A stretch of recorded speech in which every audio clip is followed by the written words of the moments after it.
We are now going back to head to the U.S. and connect with Margaret Kimberley. Margaret is the editor and senior columnist of the Black Agenda Report. She has done a lot of solidarity work with Venezuela, including as a coordinating member of Black Alliance for Peace. Thank you, Margaret, for your time.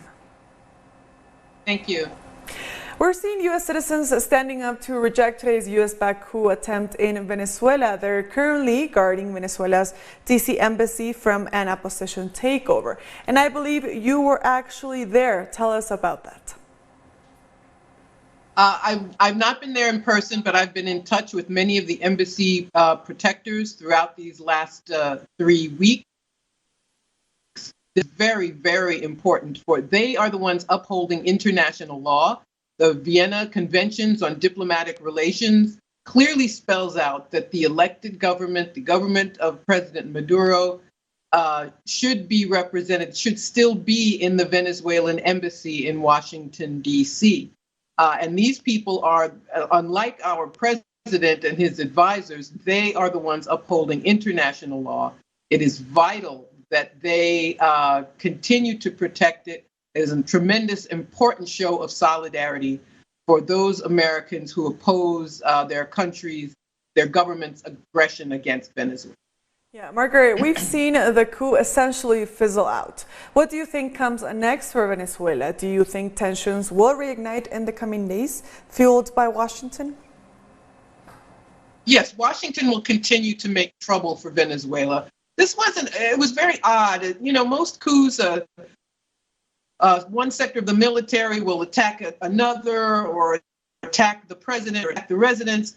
This started out as more of a psyop, and it's very serious because it's being used to coordinate these diplomatic attacks, to coordinate sending these pro-Guaido protesters to the embassy. So it's important in that sense, but I don't know that we should call it a coup. It was more like a photo op, propaganda that led to other actions being taken. So it's very, very that the Maduro government is still in control, that the army is still loyal to their president. More than 200,000 soldiers, a relative handful have, despite a lot of threats and pressure, only a few have defected to the other side. So I think all the trouble will be orchestrated by the United States. Guaido is not an independent actor. He's a creation of the U.S. government, and he will do whatever they order him to do.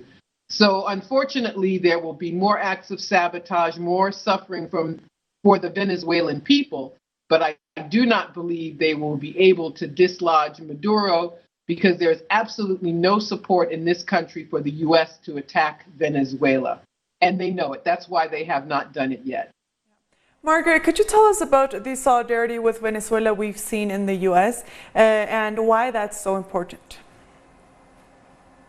It's very important for us for several reasons. We don't really have an opposition party. The attack on Venezuela is bipartisan. The Democratic Party, though the leadership are supporting the Trump administration, the corporate media have been attacking Venezuela for years.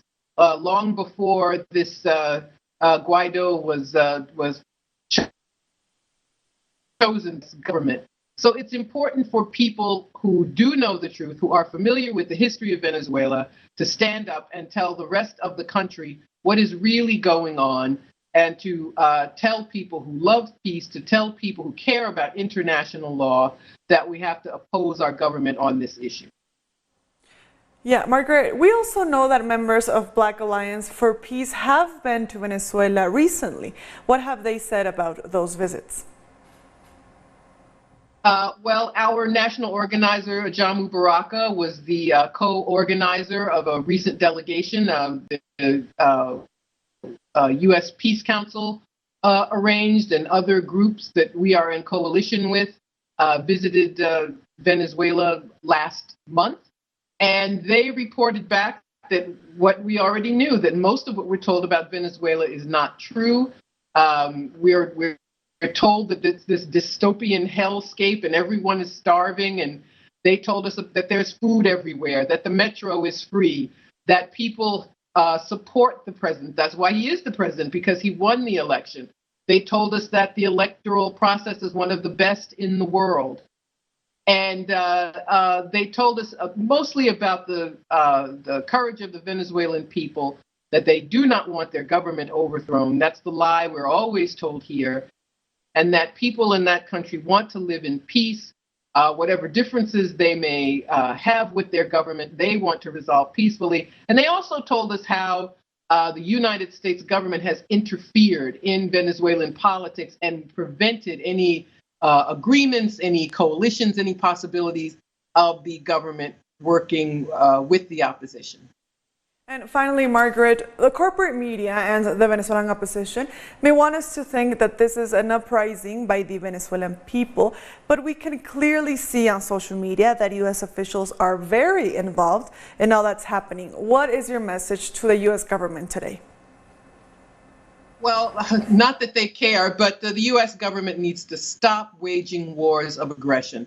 Sanctions is war. It's war by other means. There was a report recently which revealed that 40,000 Venezuelans lost their lives because of the impact of sanctions. So this is war. The American people don't want war. That's why they lie about Venezuela. If they told people what they really did, they would have no support. And so that is the most important thing for us to keep in mind at this moment. The American people in general do want peace. So they are lied and they're tricked into supporting these wars of aggression. And the American people need to step up and stop supporting these war parties. We are ruled by two war parties, and we must stop supporting them. Margaret, we thank you so much for your time for Telesur English.